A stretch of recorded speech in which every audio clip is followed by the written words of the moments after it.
എടേ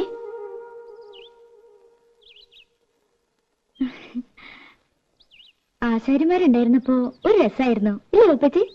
രസം. നീ കറിക്ക് എന്തൊക്കെയാ നോക്ക്. ചന്ദ്രേട്ട് ഉണ്ണാൻ വരുമ്പോ കൂടെ 1-2 പേരുണ്ടാവും. എന്തുണ്ടാക്കാനാ? അമ്മേ അമ്മേ വാ, ഒരു സൂത്രം കാട്ടിത്തരാം. എന്താ മോളെ? വരുന്നേ രാത്രിയും വാ. എനിക്ക് വേണ്ട നിന്റെ സൂത്രം.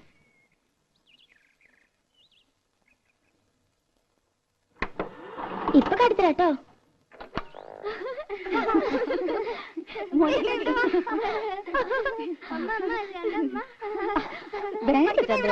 കണ്ടോ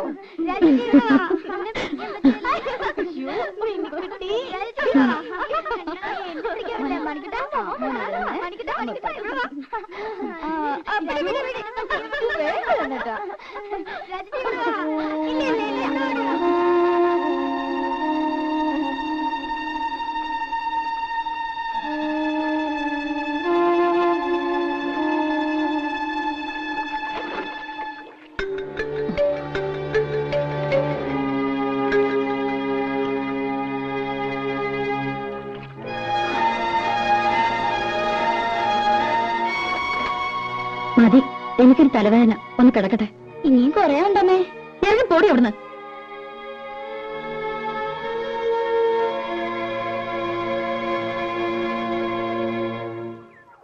തള്ളേ, പാരത്തള്ളേ. ഈ തള്ളയുടെ ചെവി പൊട്ടിപ്പോയോ?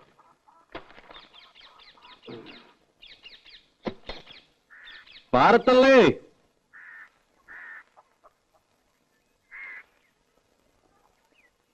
പത്നിയോ? ഇത് വലിയ അതിശയായി പോയത്. അമ്മ എങ്ങനെയൊക്കെയാ വിളിക്കണേ? പിന്നെ തള്ളേനെന്താ തമ്പുരാട്ടിന്ന് വിളിക്കണം? ഈ കൊച്ചോടെ നിൽക്കണ്ട്. എന്നെ കൂടെ ഒന്ന് പറയിക്കണ്ട. കണ്ണടയാണവരല്ലേ വിളിക്കുള്ളൂ. അതിന് ഇനി വലിയ താമസമില്ല. അപ്പൊ ഡെയിലി കണ്ണടയ്ക്കാണ്ട് ഉറങ്ങണേ. വെട്ടിത്തിളപ്പിച്ച് കുടിക്കേ. മാസത്തിൽ ഒരു ആടുതല വിഴുങ്ങില്ലെങ്കിൽ നടുവ് പൊങ്ങില്ലാന്ന് സൂത്ര. ചേട്ടത്തിനും പറയണ്ട മാറി. സൂത്രാടാ. വെറുതെ ആണോ നിന്റെ തല കണ്ടപ്പോഴേക്കും പണ്ടാണ് തല കുറച്ചത്? പണ്ടക്കാലം എന്തിനാടാ വെറുതെ? ഇതൊക്കെ ഒരു രസമാ. പത്നി വെച്ചിരിക്കെ, ഞാൻ ആ കുളത്തിലൊന്ന് മുങ്ങിട്ടു. എനിക്ക് ഉടനെ പോണം. ഞാൻ എന്തിനു വന്നെന്നറിയോ? പേരപ്പണി ഉടനെ തുടങ്ങുന്നുണ്ടാവും. അതെ, അതിനു മുൻപ് ഒരു കടമയും കൂടി തീർത്തു വിടണമെന്നാ ചന്ദ്രേട്ടന്. എന്നാലേ എനിക്ക് സമാധാനം ആവുള്ളൂ. രാധയുടെ കല്യാണം. അതിന് അവക്കൊരു 10-21 വയസ്സായിട്ട് മതിയെന്നാണല്ലോ പത്നിയേച്ചി പറഞ്ഞിരുന്നത്. അതെ, പക്ഷേ ഞാൻ ആലോചിച്ചപ്പോ ചന്ദ്രേട്ടനുള്ളതുകൊണ്ട് എനിക്കൊരു കൂട്ടിന് ആവശ്യമില്ല. നിന്റെ വയസ്സ് കൂടുതല്ലേ? നിന്റെ അമ്മ അതന്നെ പറയണേ. അമ്മ പറഞ്ഞൊന്നും കാര്യമാക്കണ്ട കേട്ടോ. അതല്ല, അവർക്കും ഇല്ലേടെ ആഗ്രഹങ്ങള്. നിന്റെ ഒരു കുട്ടി എടുക്കണമെന്നും കൊഞ്ചിക്കണമെന്നൊക്കെ. പെട്ടെന്നോ? വേറൊന്നും പറയണ്ട. വീട് നന്നാക്കണമെങ്കിലോ കല്യാണ ചെലവിനോ അവൾക്ക് വേണ്ട സ്വർണ്ണ തുണിയോ ഒക്കെ ഞാൻ നോക്കിക്കോളാം. അവൾക്ക് എത്ര കൊടുത്താലും നിന്റെ കടം തീരില്ല. എനിക്ക് ഈ ലോകത്ത് ബന്ധമെന്ന് പറയാൻ ഒരേട്ടൻ മാത്രമേ ഉള്ളൂ. അവരൊന്നും തിരിഞ്ഞു നോക്കാറോടില്ല. രാധ എന്റെ സ്വന്തം അനിയത്തിക്കുട്ടി തന്നെയാ.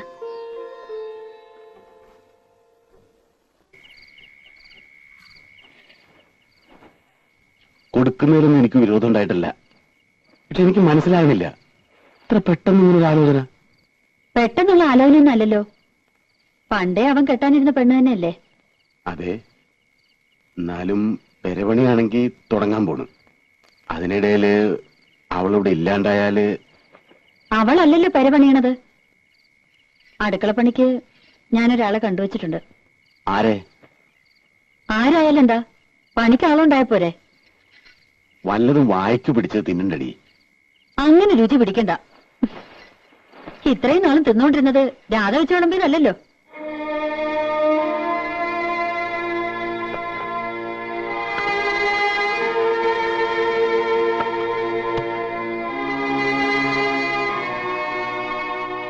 നീ എന്തൊന്നും പറയാത്തെ? മനസ്സിൽ എന്താന്ന് വെച്ചാ പറയേ. ഒന്നുമില്ല, 2-3 കൊല്ലം കൂടി കഴിഞ്ഞിട്ട്. അവനിപ്പോ പ്രായം എന്തായെന്ന വിചാരം? എത്ര നാളെന്ന് വെച്ചാ അവൻ കാത്തിരിക്ക. അവന് മനസ്സിലാക്കണ്ട നീ.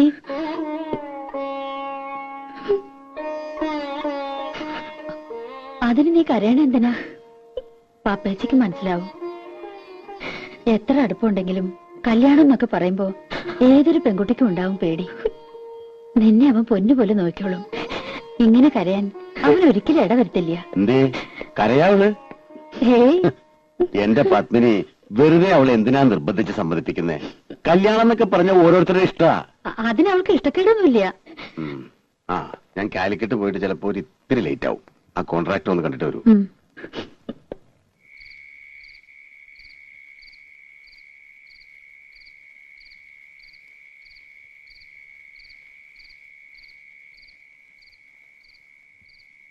രാധേ, രാധേ,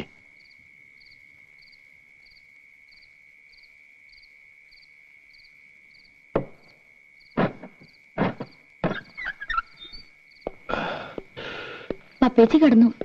10 മണി വരെ കാത്തു.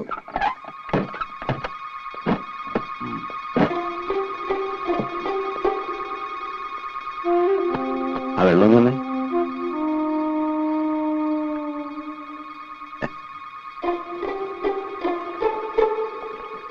നിന്റെ കൈ കൊണ്ട് തന്നിട്ടാന്ന് തോന്നുന്നു.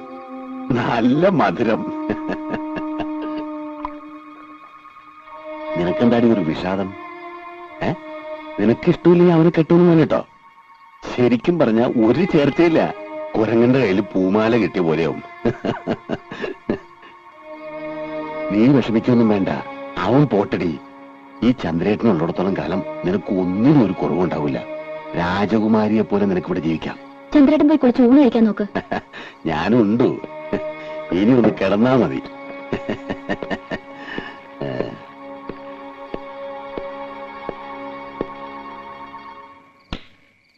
ലൈറ്റ് ഓഫ് ആക്കണ്ട. ഇനിയിപ്പോ നീ എന്തിനാ ഇവിടെ ഒറ്റയ്ക്ക് നിൽക്കുന്നേ? വാ, നമുക്കൊരു കിടക്കാം. ചന്ദ്രേട്ടാ, ഇങ്ങനെ കാണില്ലേ? ഉച്ചയ്ക്ക് നന്നായിട്ട് ഓടി പറ്റില്ലേ? നീ അത്ര ശരിയാകാൻ അറിയില്ല.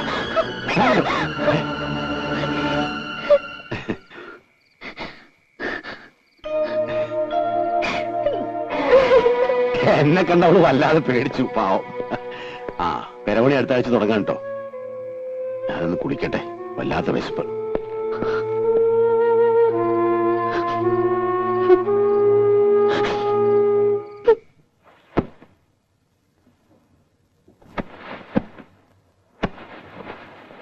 അതിനും മാത്രം ഇവിടെ എന്താ ഉണ്ടായ പത്മിനി ഇപ്പോ? ദേ, നമ്മൾ വെറുതെ സംസാരിച്ച് വഷളാക്കണ്ട. ഒന്നും ഉണ്ടായിട്ടില്ല.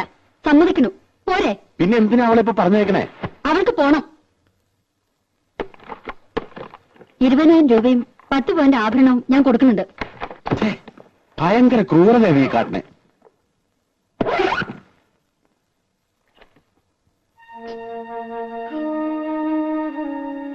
രാജി എന്തിനാ കരയണേ? രാജി കരയണ്ട.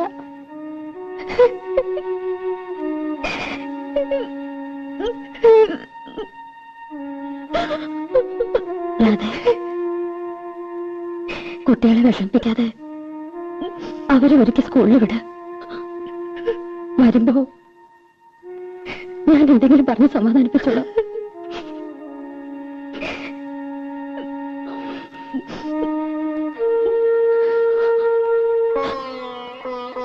മോളെ, പപ്പേച്ചയുടെ ജീവിതം മാത്രമല്ല,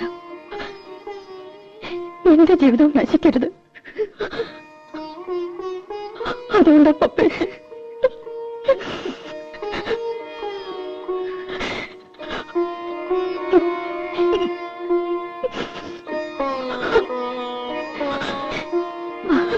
രാജി കുളിപ്പിച്ച് സ്കൂളിൽ കൊണ്ടാക്കാം.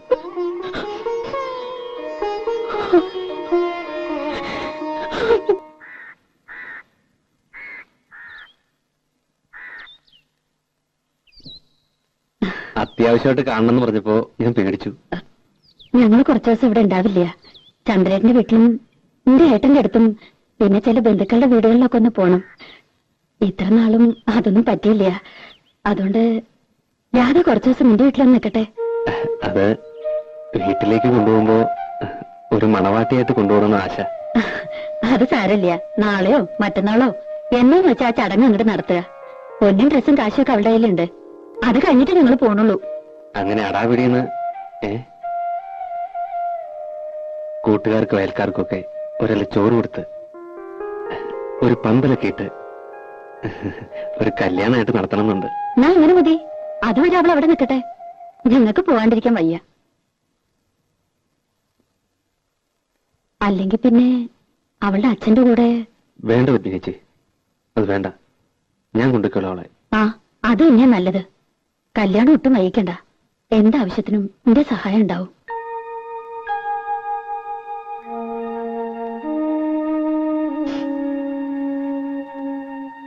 നീ വിഷമിക്കൊന്നും വേണ്ട. മക്കളെ സ്കൂളിൽ കൊണ്ടുവരാനും ഞാൻ വന്നോട്ടെ പപ്പച്ചി.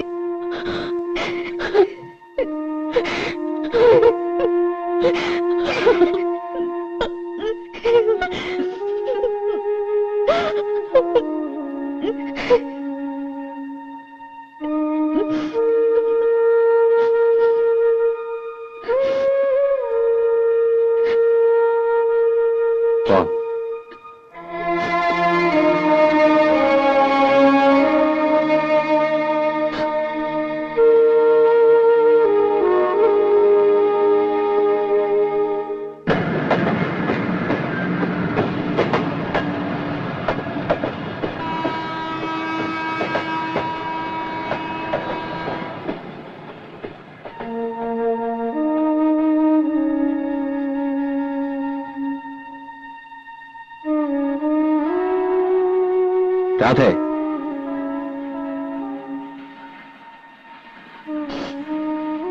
എന്ത് പ്രശ്നമാണ് ഉണ്ടായേ? ഒന്നുമില്ല. ചന്ദ്രൻ നാരെന്തെങ്കിലും?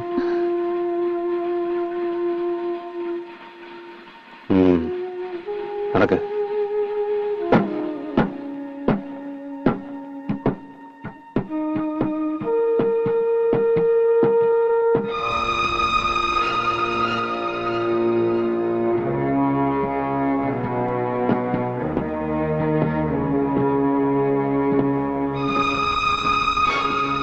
നോക്കി നടക്ക്, അല്ലെങ്കിൽ വീഴും.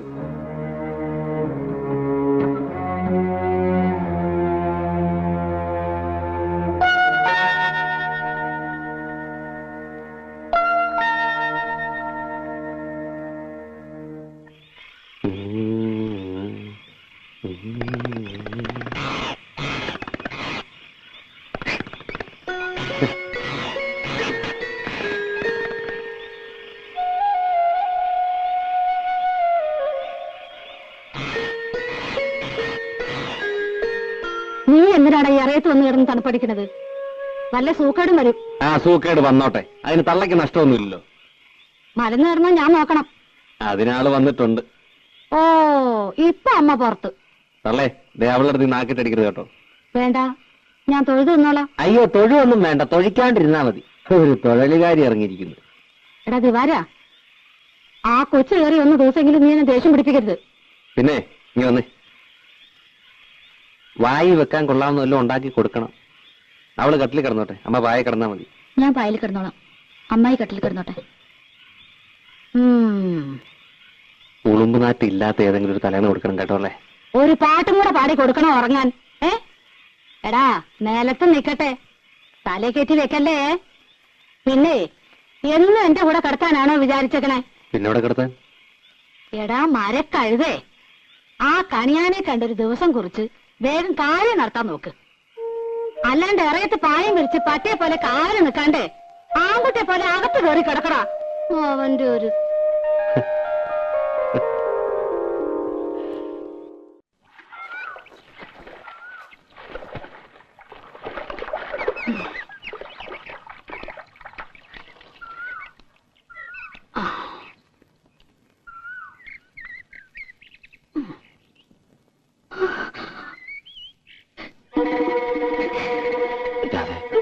അല്ലേ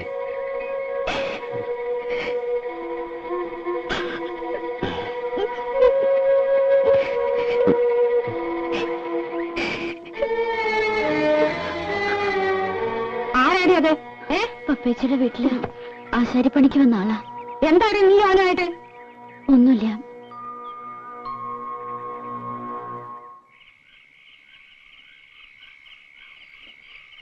നീ ഒന്ന് വിളിച്ച് ചോദിക്കാം അവളോട്. എന്ത്? നിങ്ങൾക്ക് വല്ല പ്രാന്തമുണ്ടോ? അവളെ ഇന്നും ഇന്നലെയാണോ നമ്മൾ കാണുന്നത്? ഇപ്പോഴത്തെ കാലത്ത് പെണ്ണ് കാണുന്ന മിണ്ടുകയും പറയുകയും ചെയ്യുന്നത് ഒരു വലിയ കാര്യ. അതെങ്ങനെയാ? ചീത്ത മാത്രമല്ലേ കാണൂ. ഞാൻ കാണുന്നത് പറയുന്നത് മുഴുവൻ ചീത്ത. നിങ്ങളൊക്കെ വലിയ പുണ്യാളന്മാര് ആയിക്കോട്ടെ. ഞാൻ ഒരക്ഷരം മിണ്ടണില്ല. നീയായി, നിന്റെ പാടായി. ഓ പിന്നെ മിണ്ടാണ്ടിരിക്കണ ഒരു മുതല്. ഒന്നല്ലെങ്കിൽ വായ തുന്നിക്കെട്ടണം, എല്ലാ ബാക്കിയുള്ളവർ ചെവിക്കകത്തോട്ട് ഈ ഉരുക്കി ഒഴിക്കണം.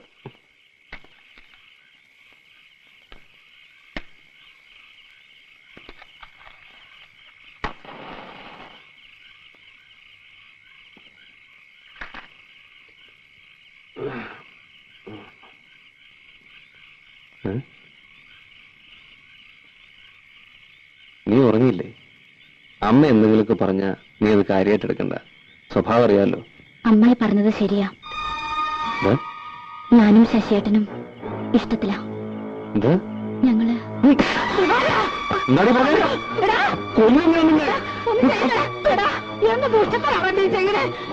ഒന്ന് ചോദിക്കാനല്ലേ ഞാൻ പറഞ്ഞുള്ളൂ. ഒന്നിനിപ്പോ എന്റെ മോളെ അതിന് മാത്രം എന്താ തെറ്റാണ് അവിടെ ചെയ്തത്?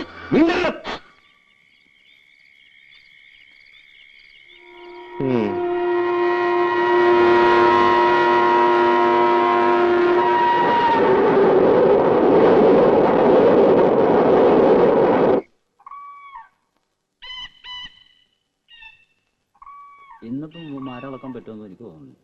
ഇന്നലെ വീട്ടിൽ ചെന്നപ്പോ ഒരുപാട് നീ അപ്പൊ 100 രൂപ വാങ്ങിച്ചപ്പോഴേ ഞാൻ മനസ്സിലാക്കിയത്. എല്ലായിടത്തും പറഞ്ഞു നമ്മള് നീ അത് മുഴുവൻ ഇന്നലെ നശിപ്പിച്ചില്ലേ?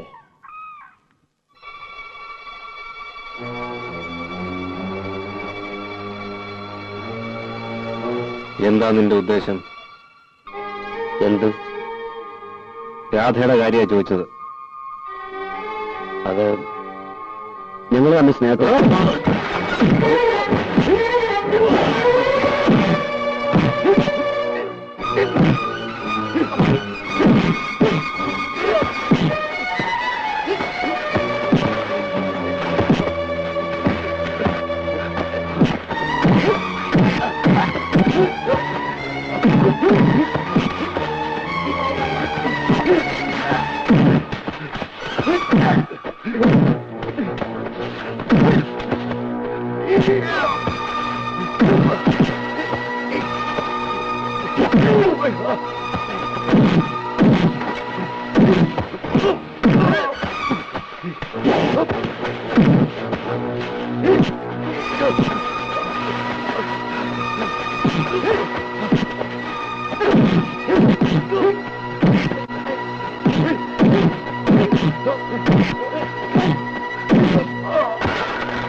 ഇനിയുള്ള പേര് പോലും നീ ഓർത്താ കൊല്ലും ഞാൻ. ചന്ദ്രനെ ഇനി ഒന്നും ചെയ്യില്ല.